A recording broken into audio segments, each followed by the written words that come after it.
Okey pelajar, kita akan sambung terus dengan tajuk radikal bebas ni. Tadi cikgu dah terangkan apa itu radikal bebas.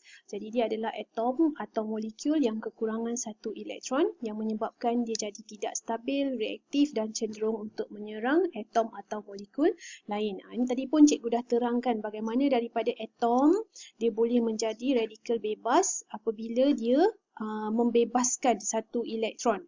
Okey, satu elektron yang bebas akan menyebabkan atom itu berubah menjadi radikal bebas oksigen. Begitu juga jika kita ada molekul oksigen. So molekul oksigen dia ada dua atom, maka hasilnya selepas dua elektron dibebaskan, maka kita akan dapat dua radikal bebas oksigen. Okey, seterusnya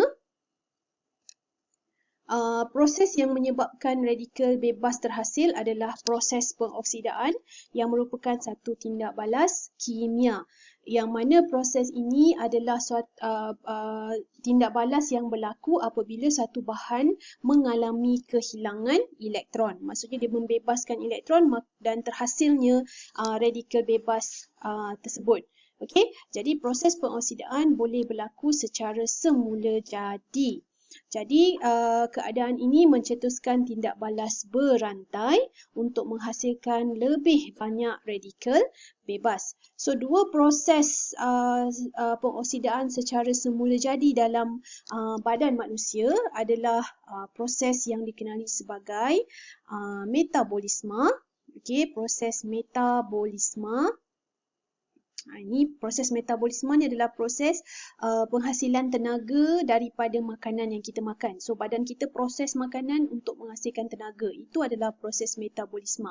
Dan juga faktor yang seterusnya ataupun keadaan seterusnya adalah keradangan. Keradangan ini maksudnya apabila sesuatu bahagian badan atau sel kita dalam keadaan sakit. Okey, bila dia sakit maksudnya dia mengalami keradangan. Jadi dua ni adalah faktor dalaman. Okey, faktor dalaman badan kita yang menghasilkan radikal bebas. Jadi ni tadilah proses metabolisme yang berlaku di dalam mitokondria sel boleh menghasilkan. Ini adalah radikal bebas.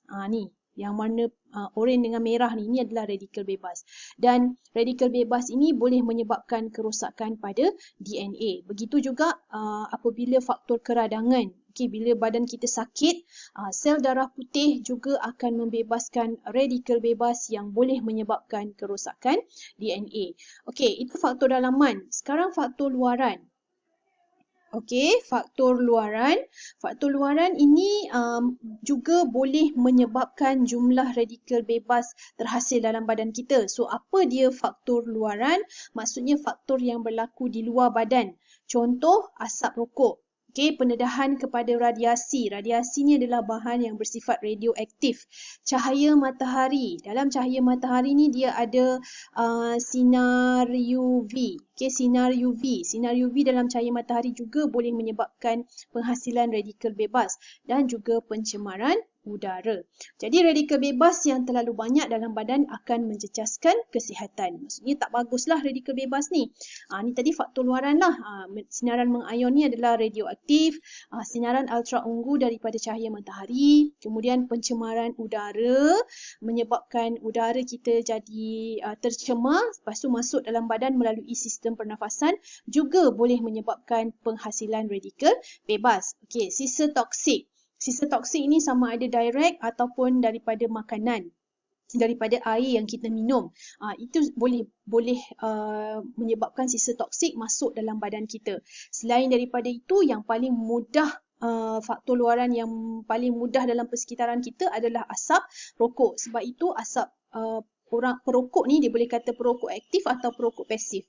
Sebab bila ada asap rokok dalam persekitaran, confirm dia akan menyebabkan penghasilan radikal bebas. Okey, walaupun kita bukan penghisap rokok, tapi bila kita hidu asap rokok, dia boleh membebaskan radikal bebas.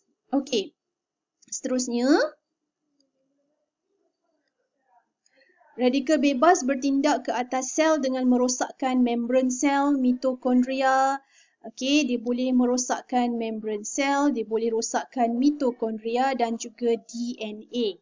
Okey, jadi kerosakan tersebut disebabkan oleh tindakan radikal bebas yang memutuskan molekul protein berantai panjang. Okey, ni tindakan tindakan radikal bebas tadilah boleh memutuskan molekul protein. Okey, dalam membran sel, dalam mitokondria dan juga DNA. Okey, ni keadaan di mana tindakan radikal bebas. Nampak? Dia boleh rosakkan membran sel, dia boleh rosakkan mitokondria dalam sel dan juga boleh merosakkan DNA dalam nukleus. Okey. Sel yang dirosakkan oleh tindakan radikal bebas dikenali sebagai sel dengan tekanan oksidatif. Okey, sel dengan tekanan oksidatif ataupun oxidative stress. Okey, ini adalah sel biasa. Contoh sel biasa ni tak ada dalam buku teks kamu, sebab tu cikgu kena terangkan yang ni. So, sel biasa.